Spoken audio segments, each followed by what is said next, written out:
Mene manna bir shoulder diýen ýere goýdum.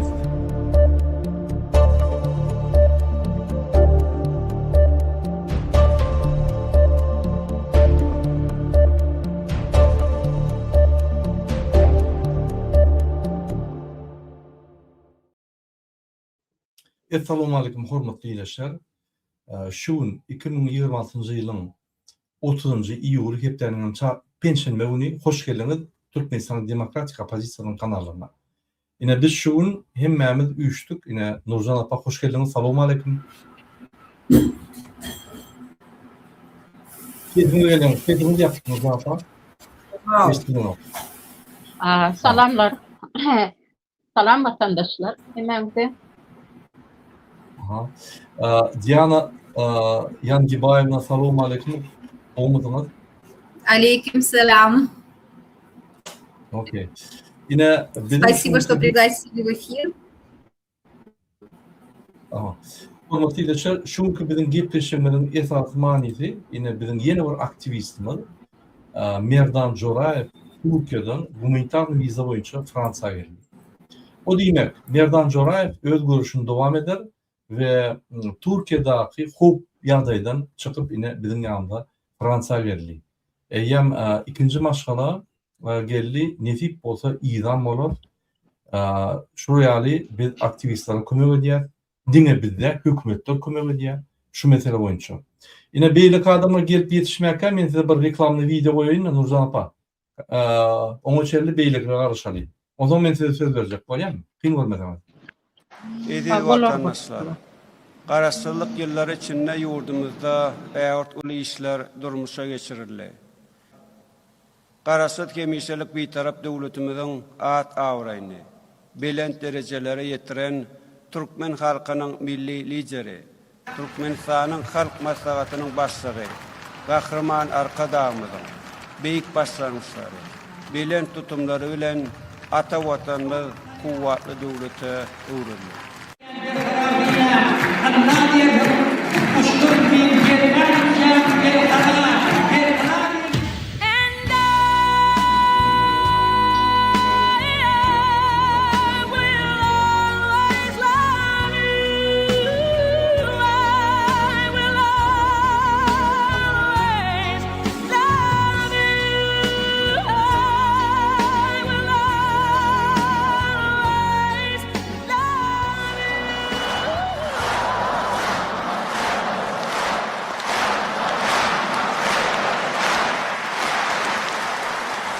Раз, два, три, четыре. До скорых встреч на мятых простынях цвета мак.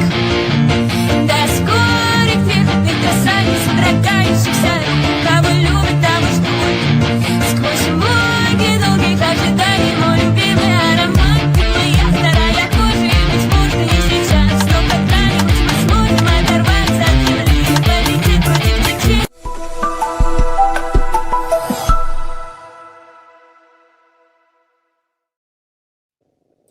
Yine hormatly ýeşler, arkada diýen adam öz-özüne at goýan adamam gelip ine şu öz gutlugyny bildirjek bolup geldi. Häzir bolsa ine biziň efirimizde APZ Paraw, şol APZ Paraw hoş geldiňiz. Salam alaikum. Waleyküm assalam. Salam hemmäňize. Salam gaderli ýeşler. Bolýa inha benim geldim boşuldum.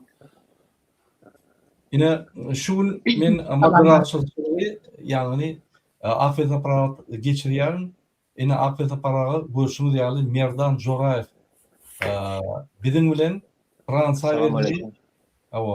Waleyküm salam Merdan, hoş geldin. Ine men moderatörlüği geçirýän şu arada biz şu gepleşmemiz edýär. Ol bir üstünlük, opozisiýanyň üstünlügi.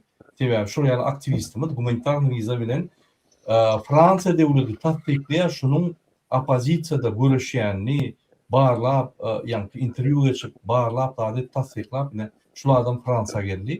Elbetde görüşini dowam etmäni geldi. Ine şu arada biz şu gepleşmemiz edýär. Biz TikTok'da görýärler. Şu wagtda we ine men APZ Paraw moderatörlüği geçirýän. APZ Paraw söýsizden. Bolýa, Murat ýöne elbetde özüň alyp barsaňam bolardy. Sebäbi Merdan bilen siz işleşip ýörsiňiz ýyrrakdan bäri. Ýöne men alyp barjy hökmüne elbetde elinden gelenini ederim.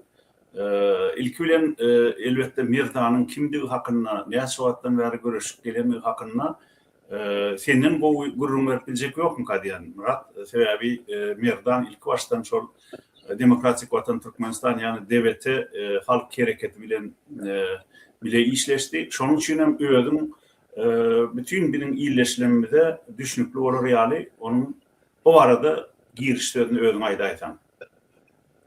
Bolýar. Ruhsat berýän. Hormatly ýerleşler, ine Merdan Jorayew tanış bolun. Merdan entek devlete gelmekle men bilemok haytirlarda başladı ýöne 2020-nji ýyllarda men videoda gördüm. Şular İstanbul'da protest etdiler.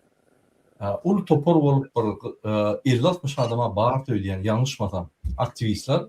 Ine şolar öňüni başlananlar, şolar ýagny protest hereketini başlananlar Türkiýede Hayfa sebäp bilen ýani protest edilenini ýadyma düşenok ýöne şu ýerde men gördüm videolaryny, suratlaryny gördüm we Merdany gördüm. Ondan ýuwaş-ýuwaşdan Merdan bilen kontakty bilen tanışdy.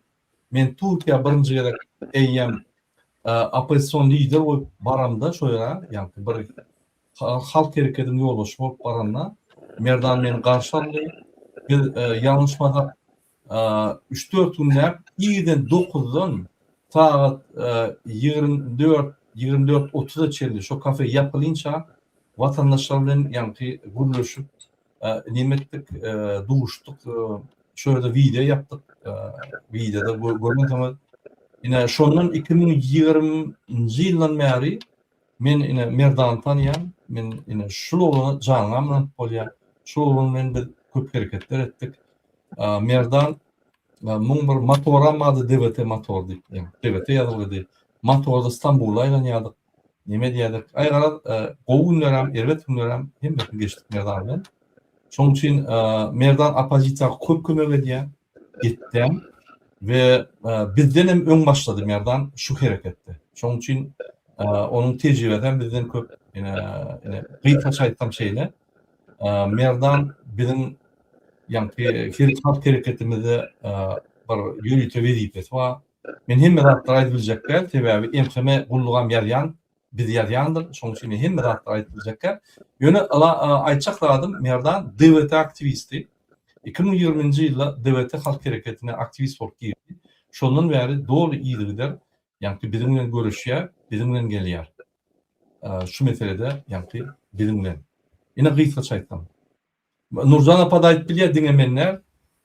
Şo arada Böyle her Nurjan, Nurjan näde saňa da söz berer, şonu öňde aýtjatdym, mümkin bolsa kim geplemeýän bolsa gaýrat edilde mikrofonu yapın, telefon döreýär. Ýani Murat çykyş eden wagty arasynda fon geçýär. Olam Murat'ın diýen zatlaryny düşünmäge belki de benim dinleyijilerimde, tomoşaçylarymda täsir berýändir. Şoň üçin hem diňe özüňizi gürleýänizde, özüňize söz berilende açsanız bolar näme mikrofon. Oğlanlar peki de özüne söz verse. Özüne söz berersedir. Meňem pikrimde bar şol. Näme elbetde Murat, sen diýäniň gaty dogry. Merdan, sen hem özüň barada häzir gurrun berende, häzir sana söz berer. Özüne ziyan berjek informasiýany nimetme. Özüňde sakla, sebäbi Muradyň aýdýany dogry. Elbetde birinji çykyşlarymyzy opozisiýa hem demokratik opozisiýa erkin ýazgylaryň, jurnalistlaryň çykyşlaryny hökman ol rejim ýyzlaýandyr, ýazmamalyandyr, onuň şolardan özüne gerek maglumatlary gözleýändir. Näde şolara ziyan berip bolar kady.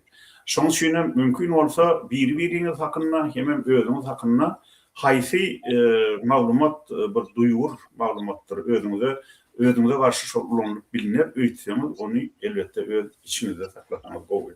Ýöne nimenem emhemenem KGB-nem hudaýlaşdyrmaň geregi ýok. Olar hudaý däl, olar peýgamberem däl, olar bir banda derejesinde gurulan bir idaralar.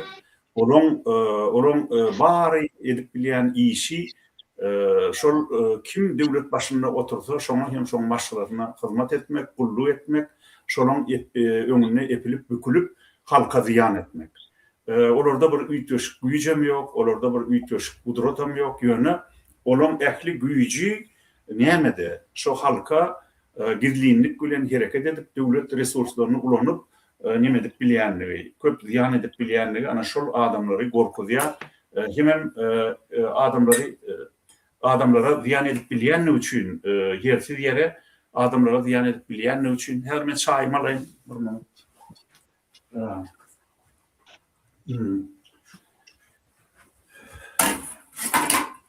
Çay demledim de yan men bağda işlep gördüm Murat sen edip ýatladığında köp sağ ol Murat ýatlattın ýok men gyzygyp işlep ýörün o bağda şadymdan çykaraýan ki o tuwatyny. Inni şu yan kaydanım şu mümkün bolsa duýgur maglumatlar saklan ýöne düýünden ýöne sakawla oturman gorkup. Men diýjek bolýanlarym şol edaralar bir güýçlü, gudratly edaralar däl. Olar kim üçin güýçlü, kimin başyna baýar? Şo pahyr ýurdun içinde, Türkmenistanyň içinde daşy gabaly oturan biçäre halk üçin şonuň gana gözünde güýçlü. Aslında olar bir doğrusyny aýtsam bir biderek edaralar. Banda, olan guruluşum, banda guruluşunu yaptı diye.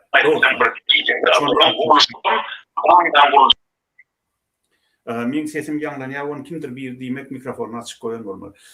Inni merdan onu söz senden, sen gaýrat etde özüň barada näme aýdyp bilýän bolsam aýt. Oy halk seni özüň barada näme aýdyp bilýän bolsam aýt. Oy halk seni ses iki gaytalarına yanlanıyor. Ses iki gaytalarına yanlanıyor. Näme üçin men bilemok. Bolýa merdan ses senden. Näme üçin men bilemok. Bolýa merdan ses senden.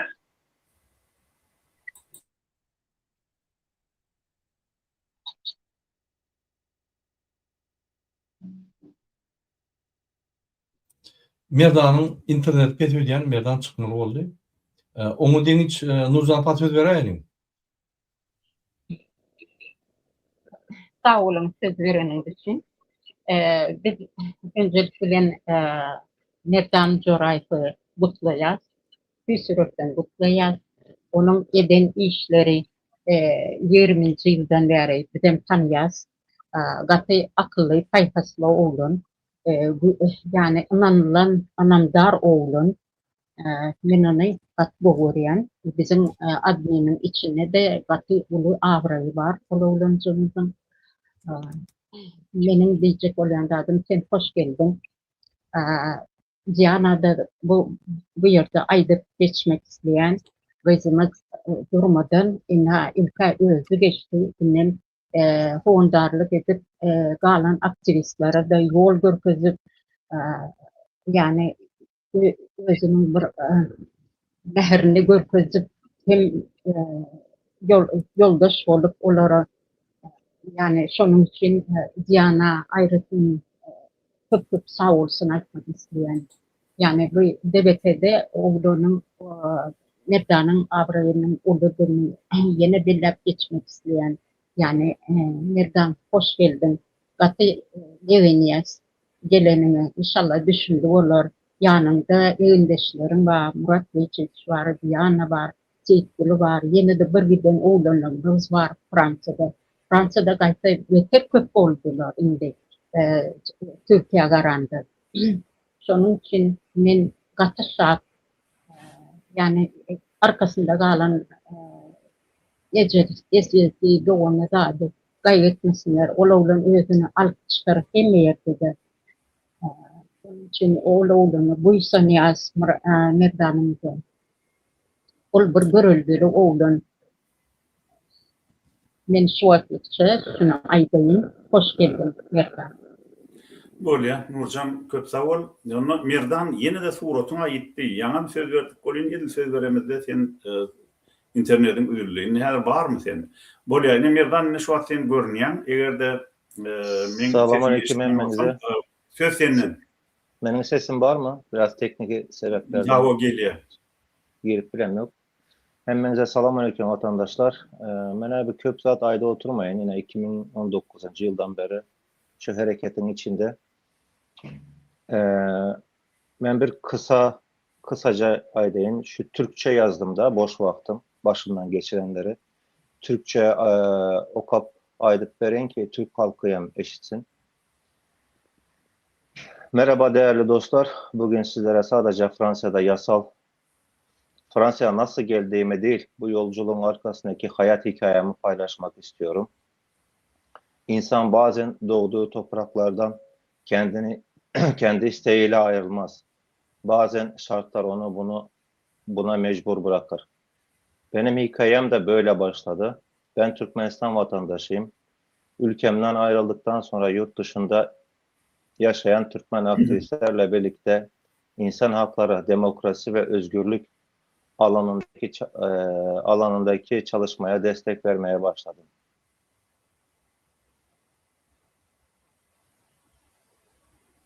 Bunun internete gelip gidip doğru. Evet. Merdan? Yine de internet ügüllü. Onu ne delin? Belki Seyitulu devam eder. Seyitulu ne bile işleşip yerin olsa Seyitulu devam etsin. Onun yine de Merdan dolunup gelse sen yana Seyitulu bağdavat özün söz vere yine onun gelgenini görsem. Var mı? Sen aydı ver aytacakladın. Ona Seyitulu'yu kadırlı iyileşir. On Merdan'ın yaştaşı diyeceğim bolor. Boloy şeylem yaşınız, aranız. Şonun için sen aydı ver ona neyem aytacak olsam? Assalomu alaykum kemangizlar. Merdan Jo'rayev Fransiyaga geldi kutlayan. Men begenya Fransiyaga gelende. Yani bir taraftan ham bir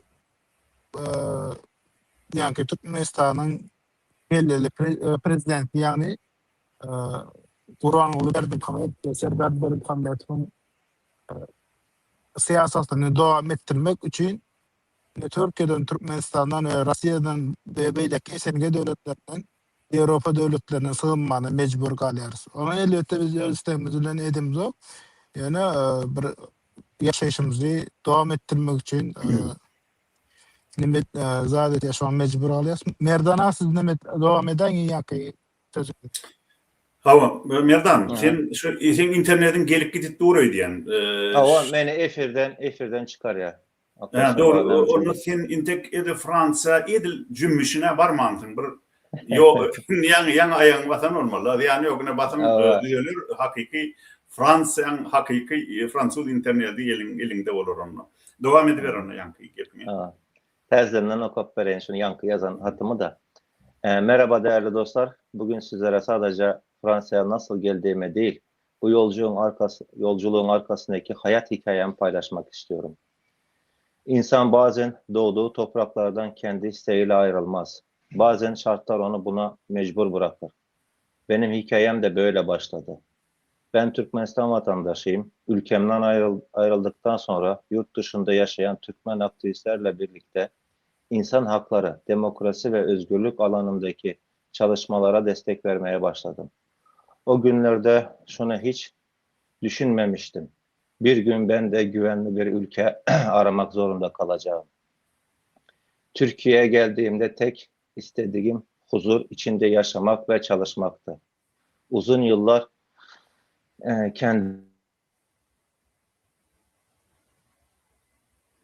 Ya, şimdi sen devam ediyor ne mesela şeyle orada bir hili kızıklanma olacak gerekleşiyor. Merdan? Çok. Merdan? Sesin Merdan var yine mı? gitti. Siz paylaşıyorsunuz yok. Sen yine devam ediyor. Onun yine olgeleri var, yine devam ettin. Şeyde oldu da ne edecek? Böyle şu bu sapık şeyle oldu. O kadar iyileşler Türkmenistan'ın prezidentleri akıllı ol siyasetine devam ettirmek için başarılı kaçmağına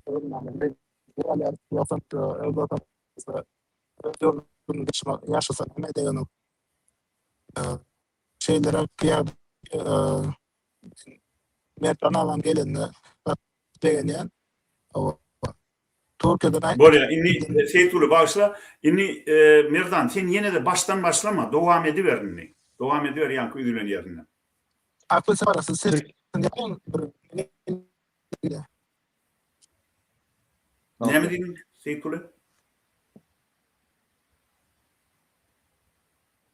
Türkiye'ye geldiğimde tek istediğim huzur içinde yaşamak ve çalışmaktı. Uzun yıllar kendi emeğimle hayatımı sürdürmeye çalıştım. Tanıdığım Türk insanların bana gösterdiği iyilik hiçbir zaman unutmayacağım. Onların dostluğu ve misafirperverliği benim için çok kıymetlidir. Fakat zaman ilerledikçe içimdeki güven duygusu yavaş yavaş kaybolmaya başladı. İnsan hakları ve ifade özgürlüğü konusunda yaşadığım endişeler arttı. Özellikle tanıdığım 2 Türkmen arkadaşımın kaybolması hayatımda bir dönüm noktası oldu. O günden sonra artık hiçbir şey eskisi gibi değildi. İnsan her telefon çaldığında irkilirse, her kapı sesi duyduğunda tedirgin olursa, her sabah bugün bana ne olacak? Ini Seyitullah mı gitti? Merdanım yine kesildi. Murat sen devam etle. Ondan haysi gelse devam eder de Seyitullah mı gitti? Seyitullah'ın sesi go değil. Seyitullah'ın drone yeri hadır. İnternetin bir go güçlü yer değildir deyip men hata ediyorum.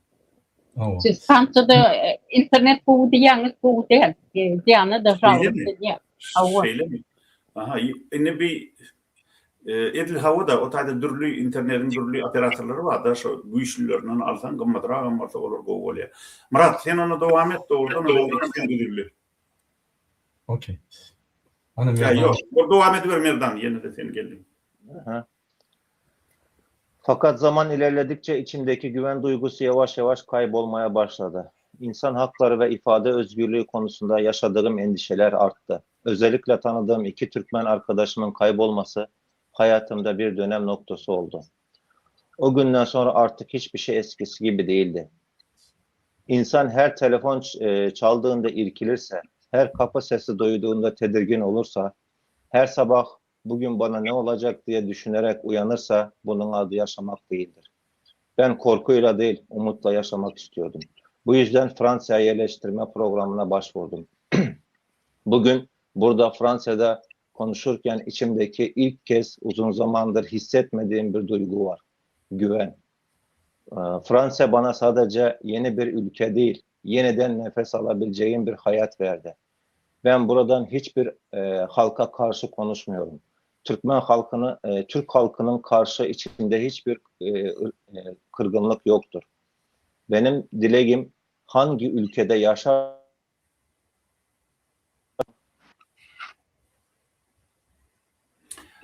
Yine de nime gelýänse men dowam edeyim. Seyitullah sen öz başyna soň sana söz berer bir zor gelip gidip durda. Sanadan satda üzüp çıkış etmek. Şoň sen öz başyna çıkış edersin. Men häzir bir ikagaz aýtjak var. Umuman iniştara KK diýen bir illeşimiz gaty gowy zatlary ýazýar rus diline. Olay diýär bizim ýüregimiz awaya diýär. Türkmenistanyň gaty gowy adamlar köp çykyp gidýär diýär. Şu arada son men aydarım, sen devam et şu at Merdan. Bu nememi yazan hatım ayrı bir video edip paylaşsa has bu olar mı deden? Çünkü ben kapattırmayacak bu hatta. Hava şeyle bu olur. Hava. Sen bu gıyskaça ödüm Türkmençe neyse söz aytacak olsan ayt, şolan tat olaymadı. Ne mi diyen köp vaktan beri efire çıkmanım için hem biraz tolgundum da. Onun için aytacak zadım yok. Şu hatım okap ayrı bir video paylaşan hemmenize sağ olun.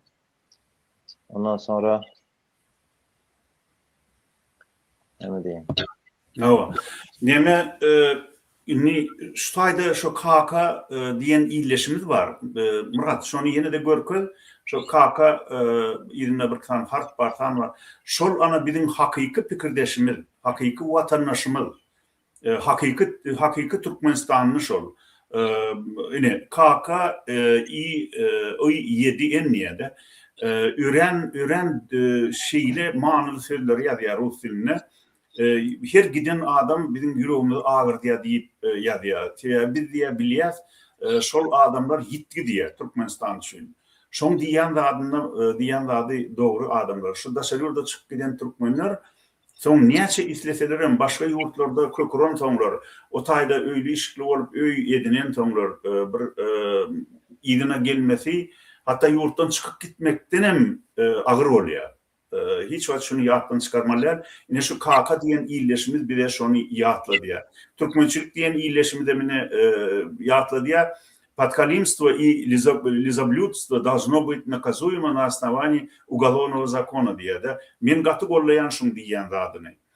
Yaranjanlyk hemem diye leppeyçilik şolliya kanun derejesinde cezalandırılan bir cinayet hükmüne hatap edilmeli. Gaty dogry. Sebebi adamlar gelinine diktatör bilen şu yaranjanlar alıp göreli.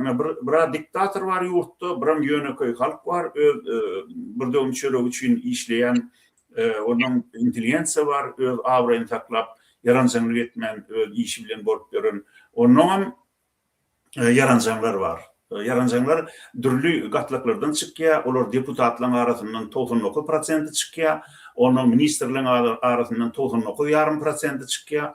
Onu beýleki döwletiň şol elinden çörek ýýän aýlyk alýan idaralardan gaty köp çykýar, biljekler näçe prosent. Onun şol yaranjanlar halkyň arasyndan çykýar olar. Hatta daýhanyň arasyndan. Men özüm bilýän, şu 93-nji ýylda men ýurtdan çykyp gaýtmakam, ýadyma düşýär, şu wagtlar eýýäm, bir ýerlerden çykyp bir hili burçuk ýaly kellelerini gallyryp, Niýazowa bir hili goşgu bagyşlap, ay sen men nämen serdarym, ay atamsyň diýip diýýän, şu 93-nji ýylda başgaldyryp başlady şu yaranjanlar. Egerde sen şu yaranjan bilen diktatör alsaň, özüme egerde ilki şu kime ceza verecek diýseler, diktatörden öňürtü şu yaranjanlara, leppeyçilere ceza verecek. Türkmençilik gaty dogry. Şol diktatör döredýän şu yaranjanlar.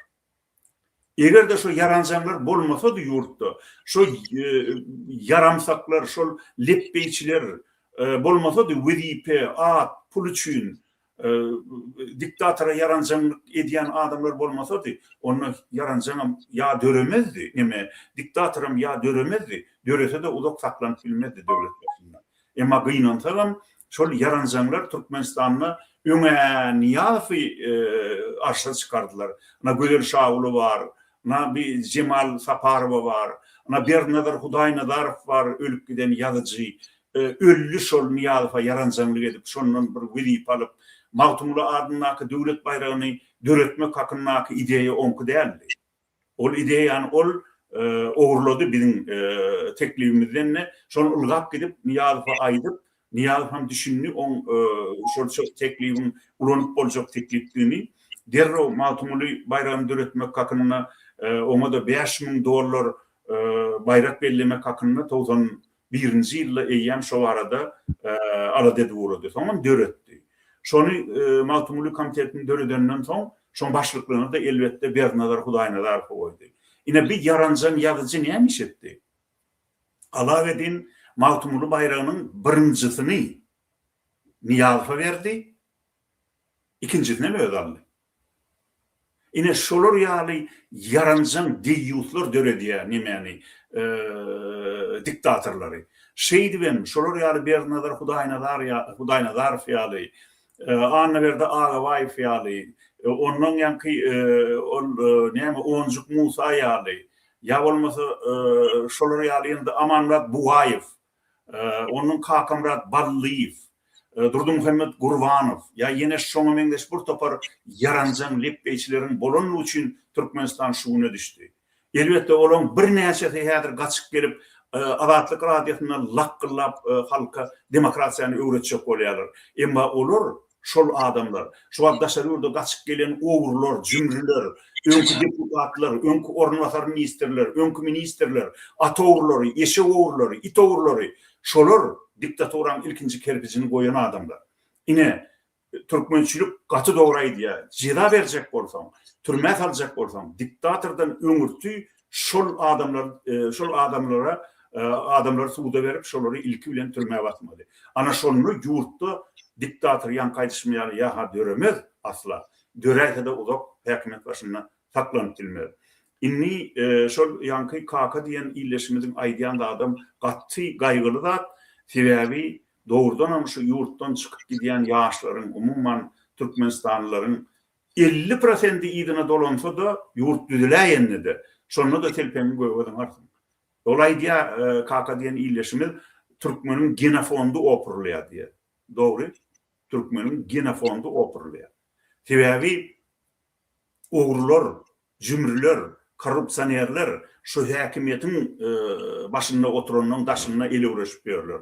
Yurttan çıkmalı olayanlar köpülünç o adamlar. Yönü oğurlarım haçanla oğurla ele düşenlerini, türmeye düşenlerinden sonra onun para verip taşarı yurda geliyorlar. Şu gelen adamlar, bunlara münafik bolup gelenler, öğütmeyen adamlar, şu önkü deputatlar, önkü ministerler, ormanatör ministerler, bunlar para verip geliyorlar bunlara. Son şunun bunlar YouTube'a çıkıp lakkıllanlarına bir daha da bilip koyun. Her bir bunlara kaçıvatan adam perişte değildir. On fiinini namaza kap olmaz. Olar dine ağlap, idine dolanıp, halktan ön talap bilmedik zatlarını talama devam edecek oluyorlar. Son şunun gece ünlü TikTok'ta, YouTube'da lakkılaşa oturuyorlar. Halkın her etmeliği, halk elbette şu hak bunun nehagı saylamanı öğrenmeli. Her bir ağzına aşkatıklanan adamın beryan vaadasına ya beryan gurrumuna ananmalılar. Adamın ön neyem işleri edip yaşanlığına Türkmenistan'la ana şoma seyretmeli. Şonu öğrenmeli. Ya olmasa birinin üstüne tökmet attı, ya Murat Urvan'ın, ya Nurcan'ın, ya Ölsapar'ın üstüne tökmet attı deyip şunun gipine anılmalılar. Onlar tökmet atmasa başka neymiş ettin? Sebebi bir görüşüp diyor kakmından 30 yılın ya 35 yılın olan kemmesi oğurluk edip diyordu. Bididunçuluğu edip diyordu, cinayet edip diyordu. Niyazı kulluk edip diyordular. Berdi Muhammed'e kulluk ettiler. Şol döwürleri gizleme üçin olur öňden görüşüp gören adamlaryň üstüne allığına tökmet atýarlar. Häzir bolan adamlar. Şo tökmet diýilen zat ýönülüge atylýan nädir? Egerde ogry biriniň jüýsüne girjek bolsa, ya girse şonun pul çıkarsa jüýsünden özüniň ogurlanýanyny bildirmeli üçin hana ogruwa, hana otayda ogruga çık gitdi diýip başga bir ýerine barmak çomurdandyr. Şonun häzir bolan şol bulanam ulonyanları häzir günwatara gaçyp gelen öňkü korrupsiyonerlerin, oğurjumlaryň ulonyan niýetedem şol. Pek adamlara, öňden görüşüp gören adamlara tökmet atıp öz edin cinayetlerini gildejek bolýarlar. Inni Merdan ýaly oğlanyň, Nesip Ulu ýaly oğlanyň häzir bir näçe il görüşenlerinden soň günwatara çykyp bilmekleri elbette bir ören goýulat. Bu meselede Murat Urvanov, Demokratik Vatan Türkmenistan Halk Hareketi'nin baş tutany, onu esaslandırıcı. Bizim häzir bir näçe ýyldan bäri iň bir öňde barjy görüşijimiz liderleň, gaty görnükli liderleň biri onun hyzmaty ören uly. Şoň üçin Murat, sen onu häzir şu Demokratik Hareketin nähil edip öz aktivistlerini günwatara çykmakda nähil işler alyp barýany bardy, gurrun bersen gaty bolardy. Sağ olun. DVT, Demokratik Vatan Türkmenistan diýmek diňemenler. Meni başa ören köp aktivistler var. Grajdan aktivistleri, blogerler, ine dayanç gruppasy var. Şol aktivistler çıkarmakta dayanç gruppaň eden işi ornam uly, eden işem uly. Bizim elbette hat verdik, can ettik, haýyş etdik.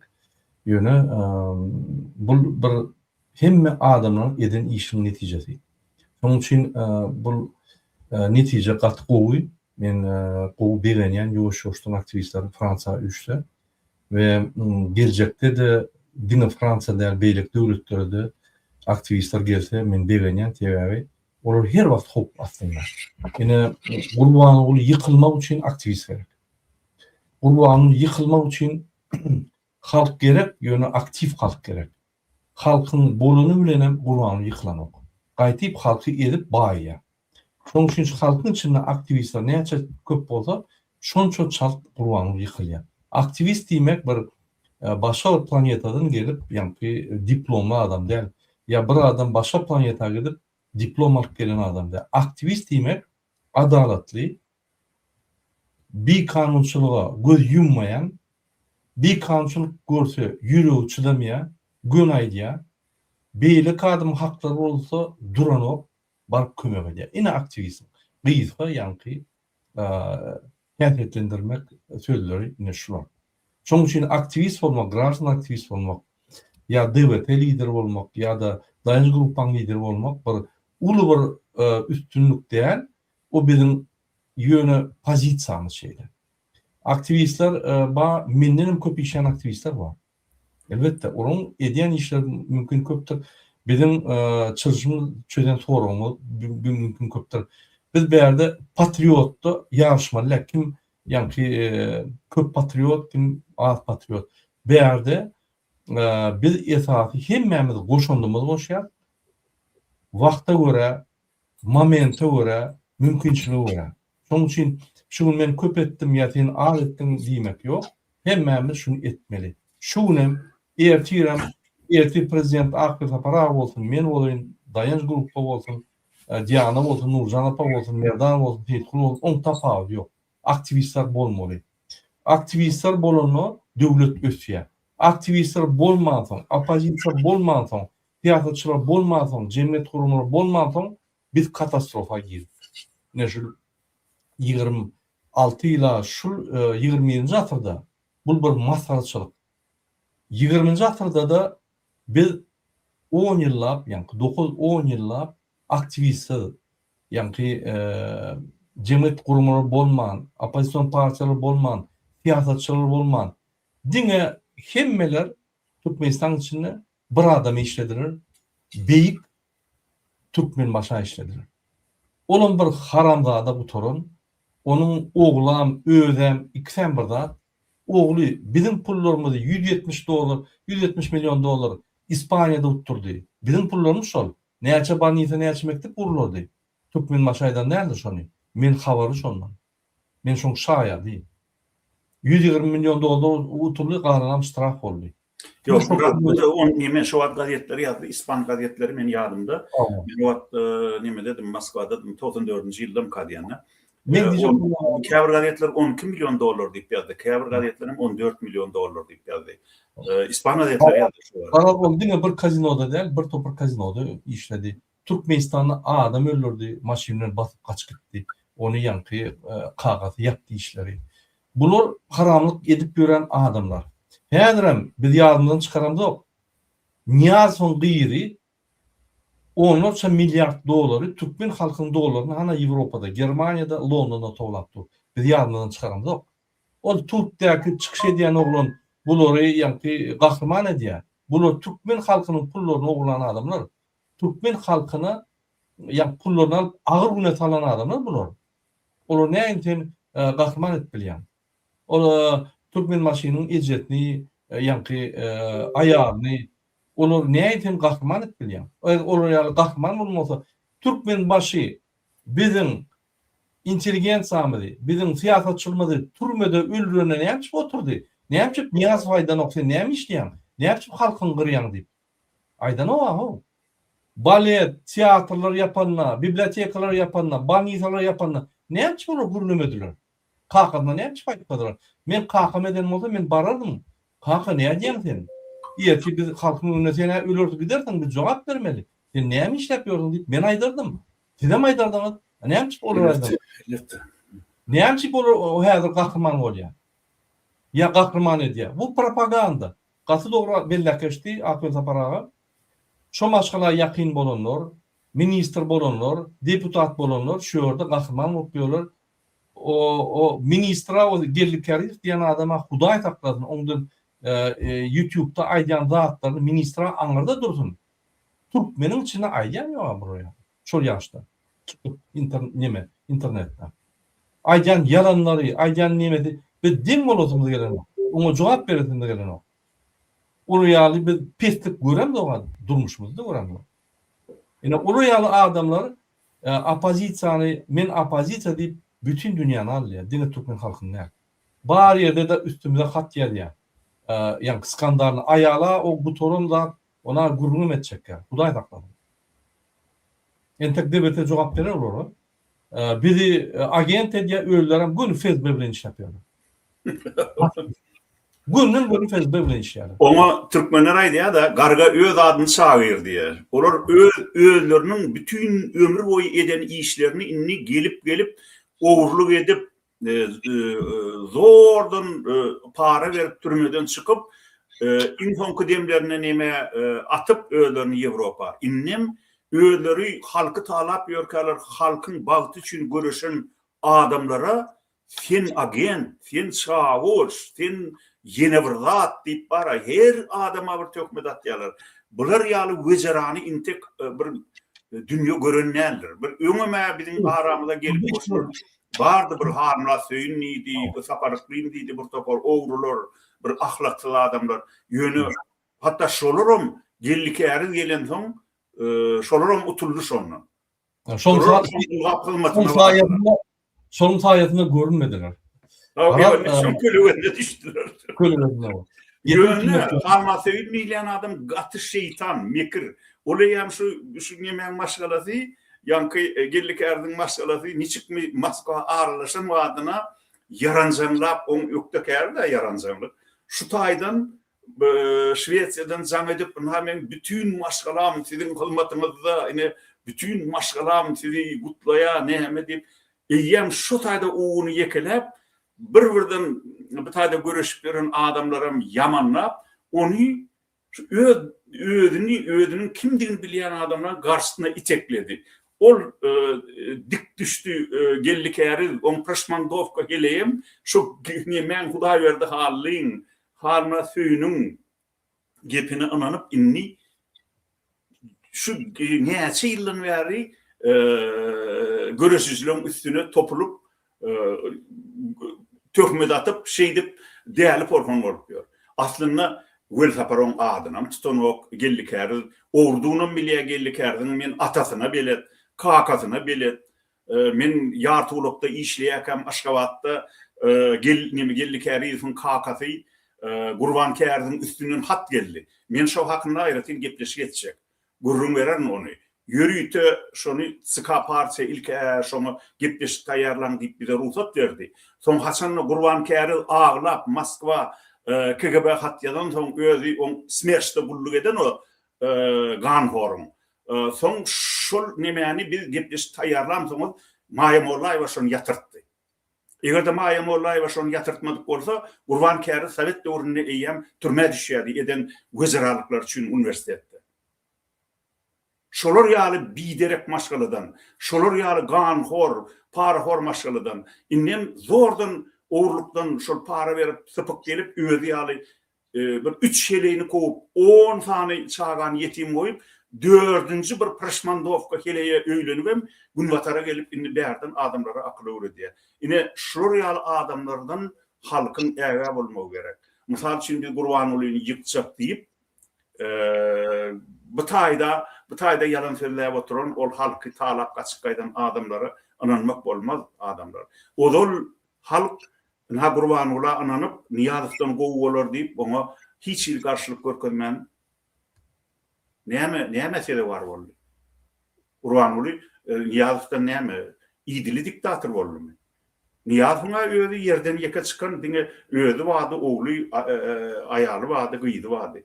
Bunun 500 olay aktiv maşgala agdaty var ahrin Gurbanyly. Bular ullokan iýji klan.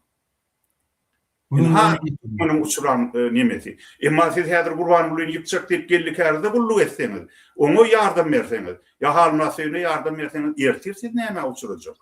Halk diňe bir zady bolmaly, demokratik opozisiýany.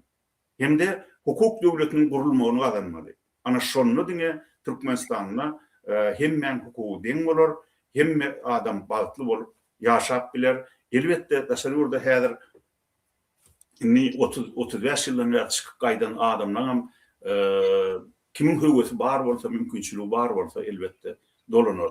Indi Murat şu meselede ýanymyzda näme bardy? Diýana Dadaşowa bardy. Näme şindir olam internetde gowy işlemedimi çykyp gitdi.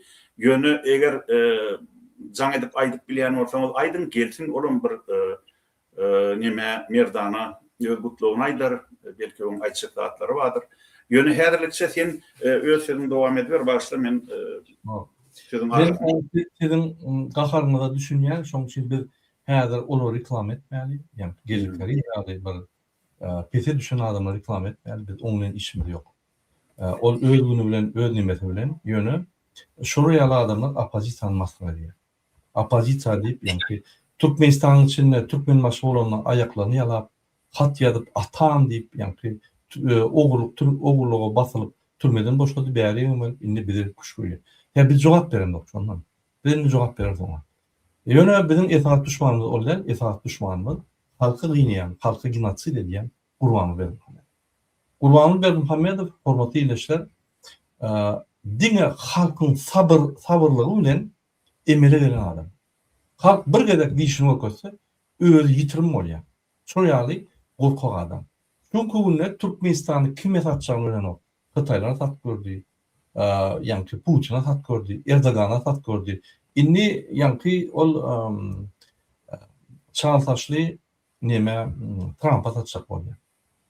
Trump'a mu düşünen ok Trump yankı Türkmenistan'ın işi yok.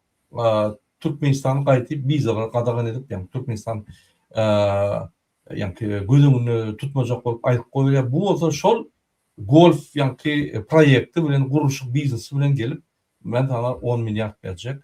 Davay golf kurulu biznes eder deyip yankı onun yankı işleş nimetçek oluyor da. Türkmen halkı bilen, halkın yağdayı bilen, halkın bir 50%'dan boğra, häzir 60'a madır çık gitti. Men şu ýerden Türkmenistan'a ulaştım. Hormatıyla şöyle yağdayla qatverdi. Günay deyin. Hiç yerde adaletlik yok. Polisler, emhemeler etçerini diye. Advokat, yani suudlar etçerini diye. Prokuratura etçerini diye. Häzir günay diýerler. Baran yerinde pul. Medikler diňe pul bersen edýärler. Men olary düşünýän, men ýa-da bulary tanpitlamak, olary düşünýän, olaryň medikamentleri gymmat. Olar hünärmentler, olar aýlyk beren ok Gurbany boly. Gurbanyň hiç kime aýlyk iýdili beren ok. $100 olar aýlyk berýär galan hana halk talan diýär. Ýasyň edişýär. Şoň üçin mediklerim halky talýar. Bilim ministrlerim halky talýar ziýaret kalyp. MHM'de polislerim hemmeten halk görügüli çok ziýatlylar bermek üçin halkyň bir bölegi, ýani maşgalaryň bir bölegi daşörde gidip, daşörde işläp, aňyrdan pul berýärler. Men bir video görkezin. Aýdýarlar, ay bir näçe iyi berýär Türkmenistan ýene de bergi ok galýar. Elbetde, sebäbi siz diňe maşgalaňyz däl. Sen bütün döwletde işleyen adamları götürýäňiz. Ýani beýle bolmalar. Döwletde işleyen adamlar TV gowalykdan gelýän pullaryň büdjetine ýaşamaly. Olaryň alýan aýlyklary çäkli bolmaly. Olaryň sany çäkli bolmaly. Olar her ýyl gazetde, jurnalda yankı çap edilmeli. Büdjetde näçe pul berilýär, näçe adamma haýdy, uğurda näçe adam işleýär, hökümet tarapyndan näçe adam alınýar. Büdjetdäki işleýän adamlar köpelýärmi, azalýarmy? Ýa büdjetdäki işleýän adamlar diňe çykdaýjy. Diňe çykdaýjy. Olaryň edýän işi ýa-da administratiw prosedurlar boldy. Olar bolsa administratiw prosedurlary yankı biz muhtediýaty biz halka satýar ziýat hökmünden. Bizim şoň içinde işlemeli bolýar, yankı ziýatka bermeli bolýar. Şoň üçin Türkmenistanda korrupsiýa 100% ösmez, hiç hili öňe gidişlik ýok. Diňe Gurbanyň tohumy ösýär, öňe gidişligi uly. Dubai satyn aldylar, Katar satyn aldylar, Bahreyn satyn aldylar, Türkiýe satyn aldylar, inni Şwitsariýa pullaryny goýýar. Siz aýdardan marada siz opozisiýa bolup näme edbilen bolup saklap bilen bolupmy? Üstünü işleýär. Biz şol tutjak bolýar. Üstünü işleýär. Biz bunu kowlap ýör. Ýöne bizim kowlanymyz bilen, bizim tutanymyz bilen biziň baýlyklary blokirowka etdirýär. Mesele çözülen oňy. Mesele näme çözülýär? Biz halk bolup galsak, öz dogany anlaşmamyzy işleýär, polisde, MHM'de, suudda we beýleki prokuraturada. Olar daşyndan gelen adamlar da, ýa asmandan gaçan adamlar da, biriniň gelini, biriniň äri, biriniň dogany, biriniň ogly, biriniň kakasy oturup öz maşgalamyzda buluşmaly. Şu zatlar bet edeli. Sena haram pullar alýan, ziýat kalýan. O pullaryň bize siňen ok. Ýöne biz ýanky derem çekende ok. Biz Yani şu zatları yönü muhteliye narkotika batmasak başkalar yok. Gelin hem bizem düzelenin ve hem devlet düzeltmeli şorordan başlamalı. Maşkaladan başlamalı. Men şoň üçin aýdýan, owadaky oturan çöreksiz, yani su potrotçu, suwsuz oturan adamdan başlamaly. Biz göl köşkden başlamaly. Ine şoň üçin şol adamlar çıkıp häkimlige batyp almaly. Şol hökümetdäki işleýänler düşünsün, owadaky başlan bolsa şäher ýazyr zryf bolýar. Şolar başlasa şolar hiç tat diýilmeýär. Bir uçuskowyň başajak poky ýok. 100 adam, 200 adam alsa, ol uçuskowy ýeke başajak poky ýok. Oňlardan başlamaly. Häkimliklerden etraplarda başlamaly. Etrapda gaty ise bir ýygrym san polisiýski bar. 1000 adam barsa hiç adam etmeýär. Hökman velayatdan çağırmaly. Beýlik etrapda galsa velayat polislerin hiç adam etmeýär. Şeýdip başlamaly. Biz halk bolup hereket etmeli. Aktivistler canını berýärler, aktivistler kul bolup gidip oturýarlar. O halk bolsa ýanky daşynda duran spektakl eden ýaly tomuşçu bolýar. Bu halkyň işi. Bu biz sizin üçin işler, biz sizin üçin edýär. Siz eger ahirde galmajak bolsaňyz, hereket etmejek bolsaňyz, onda bilen dogry. Näçe bir wagtymyzy nimäni canly ýakaly wagtymyzy ýakaly, durmuşymy ýakaly risk alan näçe. Biz size wada edýär, biz size inanýar. Bir halkymyz galar. Bu halkyň gidişi bolmaz. Halk millet bolup ýitip barýar. Bu näde ýol? Biz size bir signal berýär, alyat berýär. Elimizden gelen edýär. Näçe elimizden gelse biz edýär. Kommentariýa ýazýarlar. Ay näçe oraya çağırjak bolsam gelle sen et. Siz şu ýazýan adam aýdýan, bizim 5 ýylda eden protestlerimizin bir ýerini et gördüňizmi? Daşyndan çykan bolmaly, daşyndan bolanmy? Et gördüňizmi daşyndan? Ýok. Bizim aktivistlerimiz Türkiýede ben 20-nji awgustda 1-nji awgustda bardym Türkiýe. 20-nji ýylda. Men gözüm bilen gördüm. Darganatan ýarty ogoty geldi. Bir topar oğurun adamları geldi. Olur aktivist hem de adam da olur yönü adaletli durmuş gerek. Geldiler. Hani öldürür mü sonra? Çapınsan metreler mi? Emheme polis yetişmeyen köprük olsak iyi de çekiliyor. Ağızlık olsak Alişer bilen Abdullah Yalaklar vakti diyorlar. Ağızlık da bir. Ünlüyorum. Şovur adamla çıkış ediyor, şovur adamla böyle şey kanalları sahnada otururlar. Videoları paylaşmak, komentarı yazmak, öz hakkını talep etmek TikTok'ta. Sen öz hakkını talep etsen sen apajita bolan. Sen prezidente kömek ediyorsun. Sen prezidente aydiyan. Yoldaş prezident. Sen kazam ayttın. Yine der şurada bir düzgünçükler. Sen şu bir düzgünçüklere karşı görüşmeli. Yine men sana yatla diyen. Yine şu gayret et şunu ona diye aydiyan. Yalvarıp aydiyan. Her 3 noktanın adını arkadan terdarım tut, kahraman terdarım tut, hacı terdarım tut. Yani ki ömür güden architektör deyip tut. Ya yeni var tut. O ne mi diyeceğim şunu değil. Yönü problemi var. Şunun için bizde günah bizde. Bizde de, menne de, sizde de, yine Nurcan Atada da, APF Parada da, hemmemizde günah. Biz şu tohumu, çürük tohumu, Alayta'da Serdar ben Kur'an Berdi Muhammed var. Çıdap işaret ettiler. Bir de çıdap işaret ettiler. Yani emhemi polisler olsa yallaklık bilen avantaj görüler hem yerini yalayana. Kaçan da siz emhemi polis görseniz yüzlerine tüy koyayın. Sorun için biz hedim. Baktılar. Sorun için hem adamlar daşını işleyen. Sorun şunu uğrap. O yallak muzikantlar ama o yaxşı şov diye, o Habib diye, o narkotrafikçi, narkodealer. Onun yüzlerine tüy koyun. Siz zat diyen yok, kaydip olur toylar çağıryan, hedil ediyor, onun bundan meter yallaklık ediyor. Akıştan başlap yüzüne tüy koyun. Ne yapıp Kur'an'ın aydımaydı ya. Bir de görüşüyor da ona karşı. Halk kötüne şundan. Bulam onun tant edip aydımaydı ya. Halk ölüp doğuka sen düşmanını bilen tant ediyor. Yani doğru mu? Ne doğru olsa yazın komentarda. Oğlunu zassuzunu verecek olup, at kadın artist verecek olup, öğünü yani nimeti saklanacak bolup oğunu gorap Kur'an'dan çıkış ediyor. Hani ön kakış? 85-nji ýyllarda, 82-nji ýyllarda hökümetem ona mı idarlaýady? Ol adalatly ýa-ni çıkış edýärdi. Öz ulu bir awry bardy, döküp ýatyr. Hatta şolum ýykyldy. Soňky ýa-ni dinozawr, şolum ýykyldy. Gurbanyň öňünde tant etdiýim, tant etdiýim, döküp tant etdiýim. Aýdar akış. Men artist Murada, men hemir öňünde tant edýän. Elbetde. Ýöne halkyň üstüne düşmana çodanyny, düşmanyň öňünde tant etmeli. Bu konuya sen var. Şeyli adaylar. Hormatly ýeşer. Men sizden ütköşgerim ýok. Bir hereketim ýolbaşy bolsam, menem şu günma erti men çarşalar başa ýolbaşylar. Bu çarşynýan hereket. Şu gün içeri men aýdyp gelýän, men çarşyn, men boşadym diýip haýat edýän aktivistlere. Men indi ýadadım, indi men şef, meni boşadym. Garaşýan kim meni ýa-ni ýerme men alyp barýan işimi ederkä diýip garaşýan biri. Şol prezidentlerim, siýasatçylarym, ýa-ni siýasat hereketlerine ýolbaşyram, hemme wagt çalışyp durmaly. Onu ösýär. Bolmasa bolar oňa.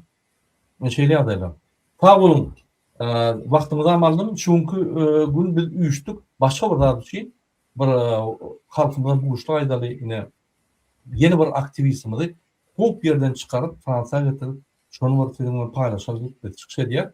Ýöne gepe geldi, söyle geldi, bir zat diýişýär, ýa-ni şol geldi karizmam ýatlak geçdik.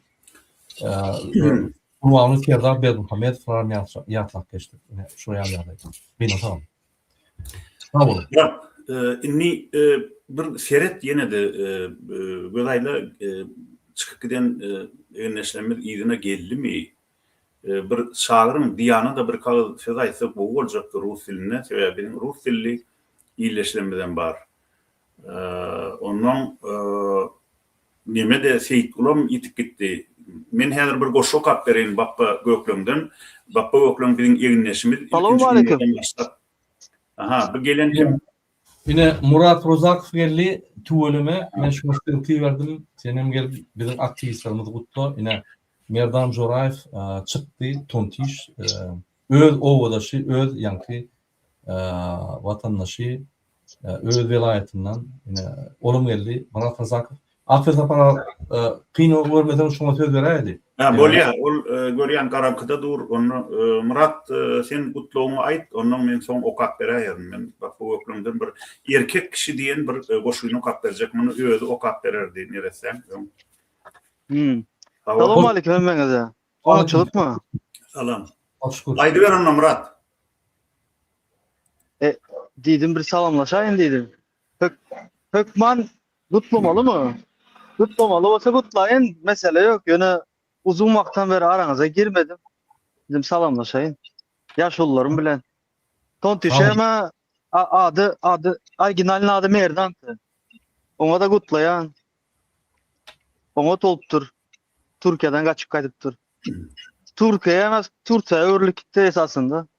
Şoň üçin beýenýän. Hudaýdan gaçanmaýyp çykanman. Sizleri de gördüm, beýendim. Akvel Sapar agam, goşkuňyzy okan, soň boş wagty ýene men ses oçurum alıp ýene men gürleşäýin. Siz saklamaýyn, ýaşulyk. Bu goşguy, möhüm goşguy. Bir erkek Bolya. Şunu okayın, sebäbi şunky bizim temamyza degişli. Şunky şu Merdan Joraev Muradyň kömegi bilen häzir nime geldi, Fransiýa geldi, ol halas boldy. Günwatara gelen soň elbetde adam has aktiv görüşmek üçin mümkinçilik alýar. Merdan öz görüşini dowam eder diýip biz umyd edýäs. Sebäbi kamil adam elbetde günwatara geldim diýip sesini kesen ok, gaýta has, onun sesi güýçlenýär. Ol has gowy aktiv görüşýär. Emma alowçuluk bilen günwatara gelen adamlar olar urçuk ýaly ýere singip gidýärler. Olar soň tapdyran ogam. Olar allap gelýärler, men görüşjek diýip onu käbiri bizden kömek alyp ýitip giden adamlar bu taýda gatykýan. Ýöne her hal men bir zady belläjek bolýan. Demokratik hereketde, demokratik oppozisiýa goşulan adamlar onlarçası bizim kömegimiz bilen şuşa kaçenni Gunvatardan oturmalılar. Bir elbette olan hemmesinin hem şu ajdarhalan elinden tıpıp çağızıklar bilen şu Gunvatara gelenlerine begeniyaz yönü olarımın arasından şol Gunvatara gelenden son görüşmen gizleneyenlerine men katı kıynanyan. Sebebi olan görüşü bir için gerek gel, halk için gerek. Sebebi Türkmen halkının hemmesi Fransa'ya ya Şvetsiya ya Germaniya göçüp kaydık bilen o ahirin. Halk baribir 99% öz yurdunda yaşamalı. Şol halk eğer bağıtlı bolmasa, gowy yaşap bilmese, bizim Gunvatarda öz bağıtlı günümüzün hüzürünü görüp bilemdok. Näme üçin? Biz sebebi aslında özümüz için, dine özümüz bir bağıtlı yaşar, gowy yaşarlyk orta çıkan adamlar değil. Biz şu Türkmen halkı bilen bile bağıtlı olacak olduk.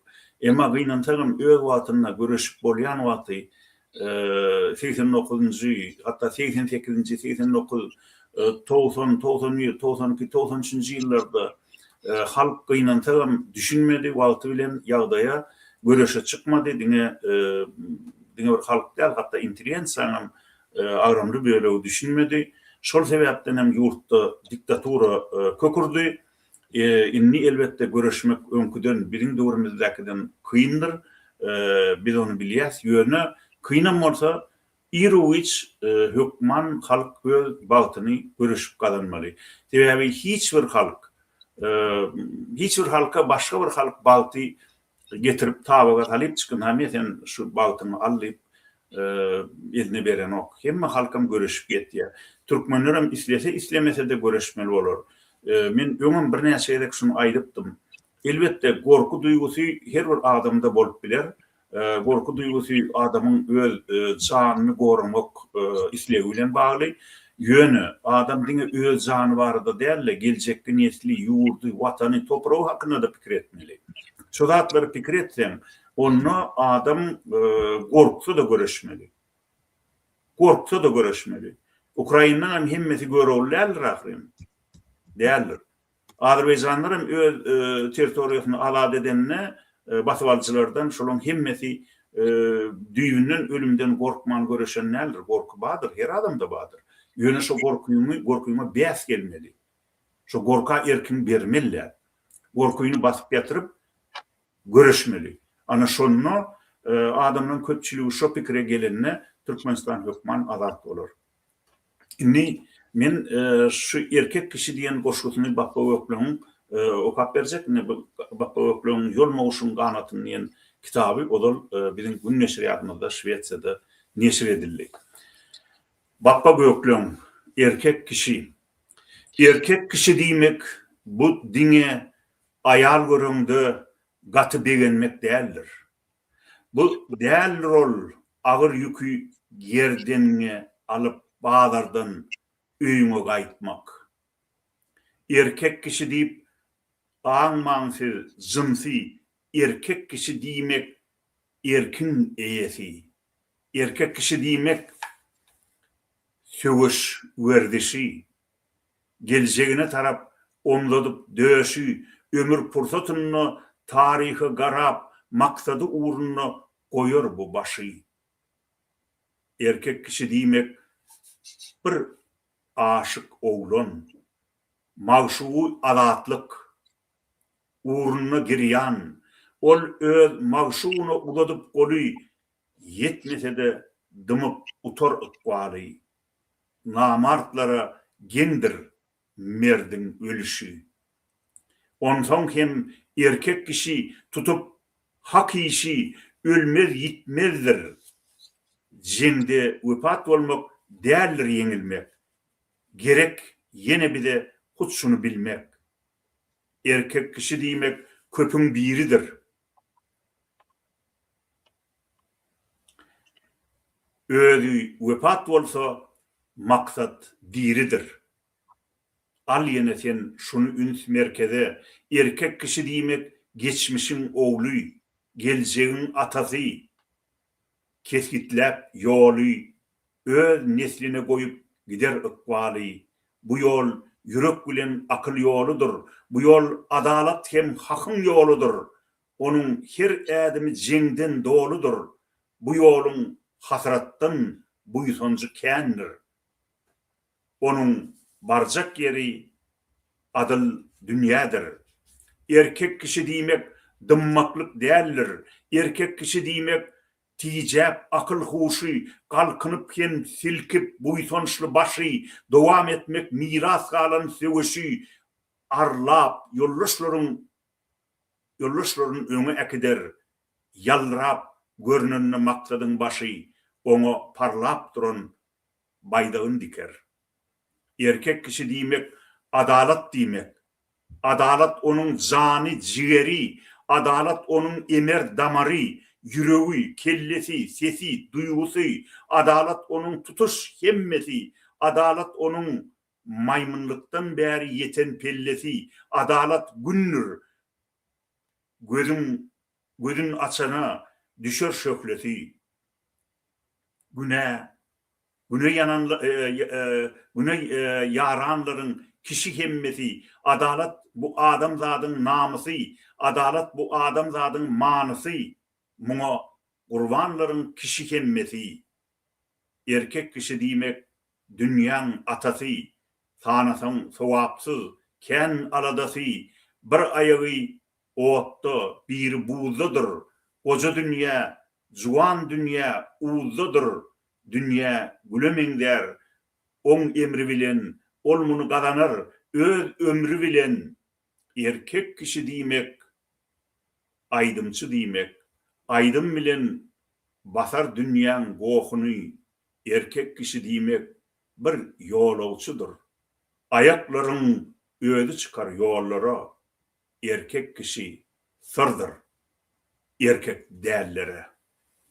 Ine bappan erekde şunu bir näçe gerek diýrike goňşa turan wagtlanma bize okap beripdi. Beýle goşularam, on gaty manyly goşulary. Ol bir Türkmen edebiyatında bir Gurbanlardan soň Hyrova diýen ýaly bir dören oglan, dören şahir. Ol bütün ömrü türkmenlik ýaşady. Bizim ikimiz hem deňje ýydarlanardyk, eserlerimiz gadagan edilerdi, birek göwnlük bererdik. Bugun bolmasa ertir çykar, na dünýä düzelerdi.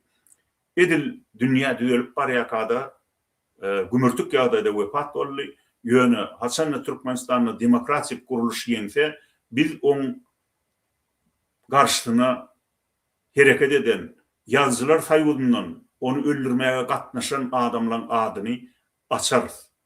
Dokumentaliyada da açarız. Yönemin 30 yıllık gözlevlerden sonra katnaşan 2 tane adamının adını basım Türkmenistan, Erkin Türkmenistan radyosunun efirine şol arada gurrun verecek.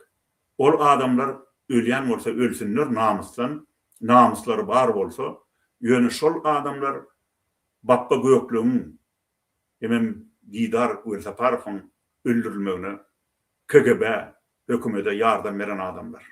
Şol adamlaryň eden hapa işleri açylman galmaly, hökman açylmaly. Şonu egerde biz şo güne ýetip bilmesek, egerde şonu ýansa, ýene-de ençeme ýylla Türkmenistanyna hukuk devleti döredilmese, onu şu gepleşikleri dinleyen Türkmen ýaşlary bizim deregimizde şol işlerin açılmana yardım vermeliler. Ona Murat inni yine de aýtjaklarym bolsa söz senden eger Diýana ýa-da Seyituli ýygyna gaýdyp gelen bolsa, onu olara söz bereli, bolmasa da Murada söz bereli.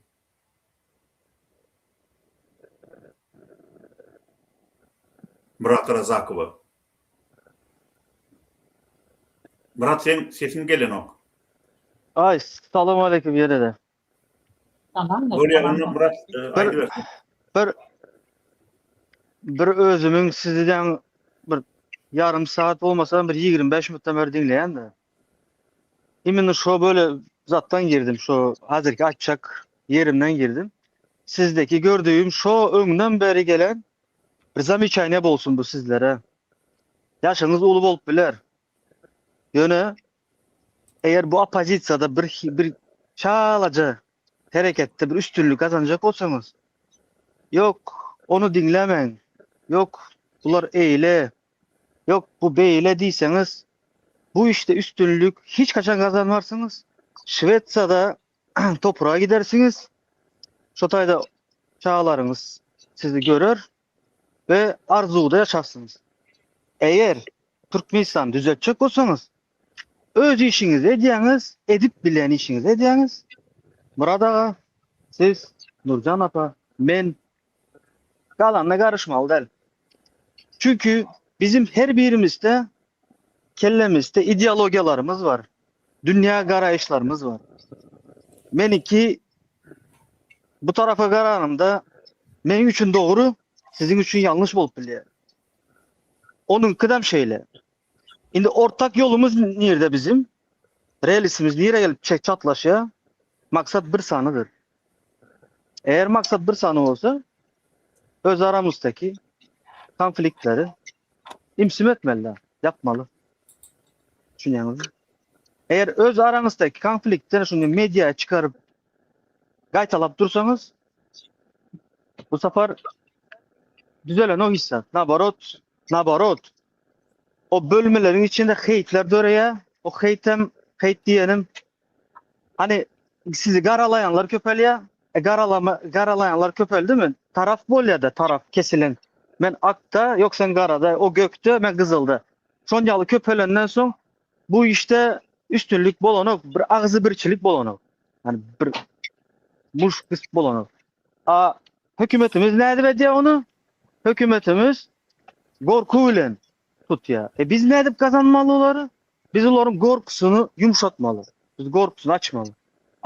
Hazırki ediyen işimizde ne mi var ya? Eğer onu dinlemeyecek olsa, bunu dinlemeyecekse, o vizgilattan bir zat öğrenmeyecek olsa, bu vizgilattan bir zat öğrenmeyecek olsa, bu halk ösen o. Dine sizin görüşünüz bilen, sizin coşkunuz bilen Türkmenistan düzelir diye fikir ediyorsunuz mu? Ya da halkımız oyanıp da ayağa götürürler diye fikir ediyorsunuz mu? Ya da Murad ağanın vizgilatı bilen, dinleyen adam ayağa kalkar diye fikir ediyorsunuz mu? Yok. Ben özüm aydanımda, özümden misal aydanımda. Ben köp kişini dinleyen. Ben Rossiyski opozisiyonem dinleyen, Ukrayinskinem dinleyen, Amerikanskinem dinleyen, hemmisini dinleyen. Ve şolardan mani çıkaryan. Siz ne diýäňiz şu wagtda onu dinleme diýäňiz. Ana şu yanlışınız var toka. Göňüňize gatalmaň. Mene mediada dogrular diýen olan. Ben özüm häzirem Türk dilinde alıp barýan zatlarım var. Dünya garayışlarımı düşündürýän adamlara. Ve diyecek olanım şu. Eğer birini görme etme diyen adam o demek hani diktatura demeyin yöne hani biraz grubu boluyor yöne tipi beni dinle onu dinleme o şuna geliyor da hani grubu sınama açacak gel gönlünüzü kırmayın da uzun vakitten beri giremok da girenden sonra geldi de hani şunu yazam içen etti ve en sonunda da yüreğimi kırdı diyemem deyip. Son için gayret edin. Şunu yaldıklar etmem. Bu benim görüşüm. Yanlışam bolup bile sizin için. Yani benim için benim aydanım yanlış değil. Onu hem hormatlı dinleyicilerim komentarda bellek geçer. Bolya Murat biz seni dinledik. Savol aydan da atlan şun yönü bir hiç kimi dinlemeýäňe diýem zok. Bu sen özünden tapýan zadyn. Bizim düşündirecek bolýan zadymyz oğru cümleler var. Hemen görüşücüler var. Murat, durun efiriniz var. Yok efiriniz zapistedir ha. Dinlen seredin. Dinlen sizin şu wagtda edýän. Sen aýtjaklaryň aýtdyň, durayda indi bir. Durayda men seni yok, men durýan ýöne efir zapiste diýe. Efir. Akıl vermeden odol biri goşa üns bilen dinlemelekeni. Bir hiç kimi dinlemeýän diýem zok. Ýöne diňe halka äge bolun. Bir diktatör başka diktatöre çalışmaň. Ine niýa diktatör başka ýerde dursun Murat. Onda durun, onda azim bana da diktatör diýecek misiniz? Yo men diýecek gel ýöne ni aýtdym. Yo ona diýdiniz ha. Dur diýen.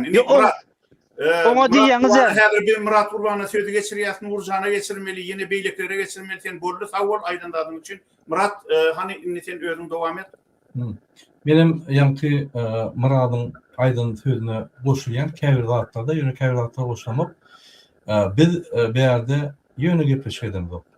Biz beýerde görüş atmaly. Görüşün maksady bar. Bizim maksadymyz demokratiýa. Ama için geldiklerimizin maksadı demokrasiyadır. Geldiklerimizin maksadı öğünü prezident etmek. Yarın prezident. Şoň üçin biz demokratiýalarymyzda halka rol berýär, saýla diýip. Özüň saýla, kim saýlasaň. Soňun bir zat.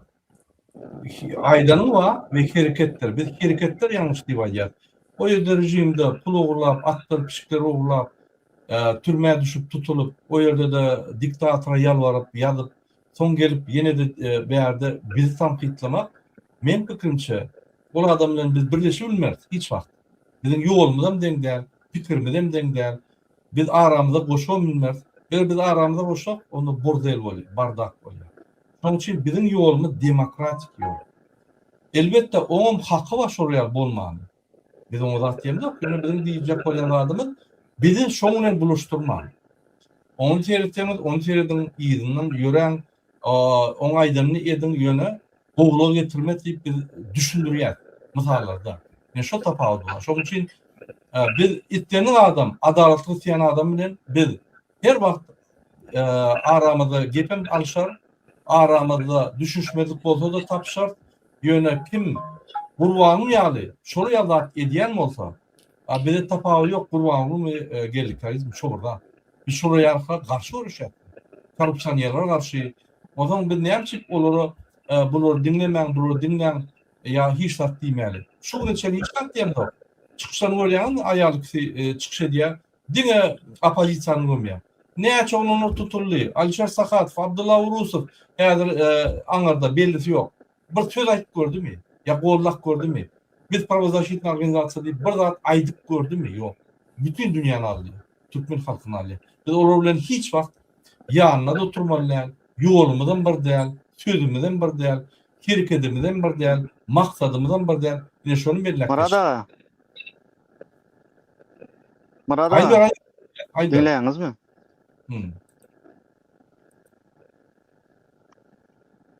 Dinleýär, aýdyr. Sesim gelenokmu? Sesin gelýär. Murat, senin gelenine begenýär. Ýöne Murad ağa, durun. Yok, men Murad ağa. Yo, diskussiýa, şo diskussiýa üçin girdik. Diskussiýada şo bolýan. İki çak telefon edip onu diskussiýany dowam edipdiler. Taýda efir gidip öter. Sana format koýýas. Men häzir TikTok'a girdim. TikTok'ta efir gidip. Yo, menem şonu düşündirjek bolýanda Murad ağa ýaňy aýtdy. Menem şonu filtrawa etdim, analiz etdim. Indi men hemen düşündirjek bolan özümiň eden analizimi. Hani Murad ağa diýdi ki, o dinlesin diýdi. Ýöne diýdi, meniň maňa garışmasyn diýe. Menem diýýän ki, o size garışsa da siz näme üçin onuň provokasiýasyna uymaly? O kuyruğu berýär, siz geçip gidiverin öz işiňize edin. Indi o etdim iş diýip, siz hem etmelimi? Men bu soragy berjek size. Yok, Murat, hiç kim nemeden o. Biz opozisiýa ya da pravozащитный organizasiýa diýip her kim özünün behlidi için çapyan yerleri bulur.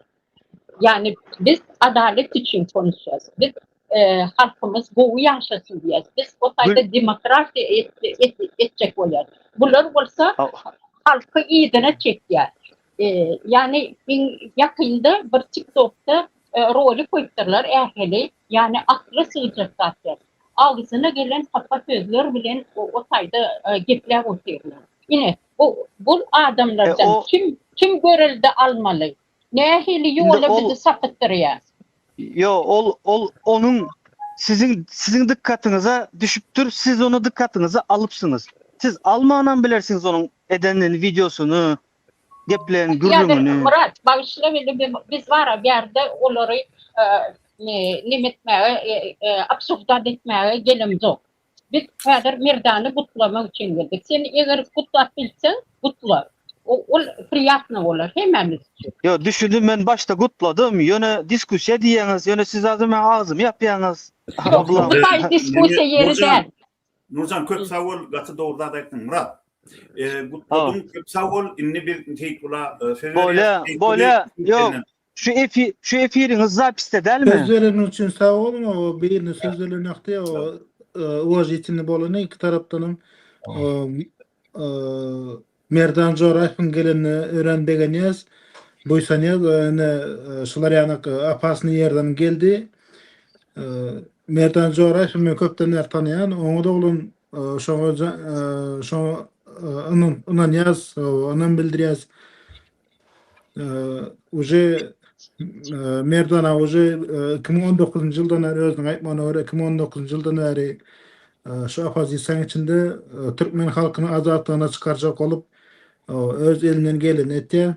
Bizim ähli aktivistlerim şu ýa-ki Merdanyň pikirinde, Merdanyň ýolunda şu iki sanak prezidentden halas boljak bolup, şolar çalışjak bolup, demokratik bir geçirjek bolup, ine şu biz daşa ýürtde hereket etýäris. Biz Türkmen halkyny ýa-da Türkmenistany başga beýleki waýny sırlary satmak üçin daşa ýurda çykamjak. Halka dönüklüge medemiz yok. Bizim isleyen zatımız demokrasiya. Bizim sesimiz duyulmagyny isteriz. Sözlerin için sağ olun. Sağ olun. Oraya Seyituli köp sağ ol. Doğru. Ondan näme?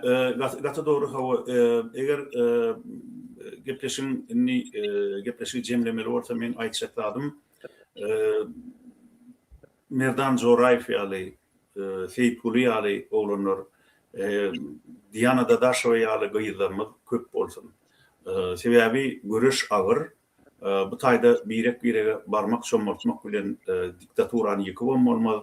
Yeňişemadan bolmaz. Ýöne biziň aýtjak bolýan zadymyz, biziň egerde hemmemiziň maktadymyz bir bolsa, onu şol bir maktad üçin, ýani türkmen halkyny azatlyga çykarmak üçin göreşmeli.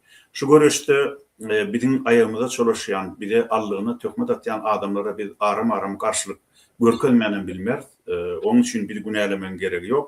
Biz giýje uny olan üstünden düşüp oturamdak, ama benim wagtymyzam ýok. Ýöne gynansalam, olar TikTok'ta hem YouTube'da biziň garşymyzda demokratik opozisiýanyň garşysyna ören hapa bir göreş alyp barýarlar. Bu elbetde ýakymsyz zat.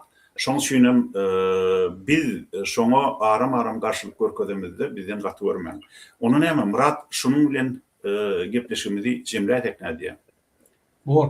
Men Murat Razakowdan haýyş edýän, men häzir TikTok'da Türkmen sesi diýip TikTok şoňa bassaň gelip bilen bir diskussiýa dowam eder TikTok'da. Ýerde TikTok platformasy diskussiýa etmek üçin. Bolä. Gelin Sylkasyny beriň barjak. Sylkat nirä bo iýeren häzir. Hormatly Sağ olun. Geleniz için, kutlamamız için. Şuň hormatly ýerleşler biz ine Merdan Joraýewy gutlaýar sebebi dogrudan bizim üçin bir ul gazanç, puldan uly hemme zatlaryň ul gazanç.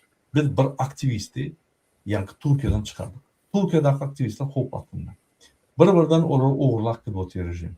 Ona transnasionalny repressiýa diýilýär. Kim şo ýerde ýagny öz problematyny çözülmese, kim şo ýerden aktivistler ýa-ni kynçylyk bolsa bizim bilen habarlaşyň biz elmeden ýörenli eder. Şuňlukça ýene de bir näçe dosýe bar, biz üstünde işleýär. Şoň üçin ýene bir gaýtalýan dayanç grupa hemme şu işe gatnaşan Muhammed Duyuji we beýlek aktivistler Merdan halatyny üçin gatnaşanlara hemmetine köp taňy gatnaýar. Biz birleşdik, biz güýç bolýar. Biz birleşdik, biz şu rejimi ýykyp. Şoň üçin köp taňy ýakyn, biz dinleýäniňiz üçin, bizi tanqid edýäniňiz üçin, bize maslahat berýäniňiz üçin, biz sizin bilen, biz sizsiz hiç kim ýanyňyza çykarman. Şoň üçin biz sizi hormat edýär. Murat Razakow seni garaşýan. Hoş sağ olun, hormatly ýerleşler. Bolýan, hoş sağ olun, gaderli ýerleşler, ýene de efirde duruşýançak. Böyle sağ olun. Sağ olun.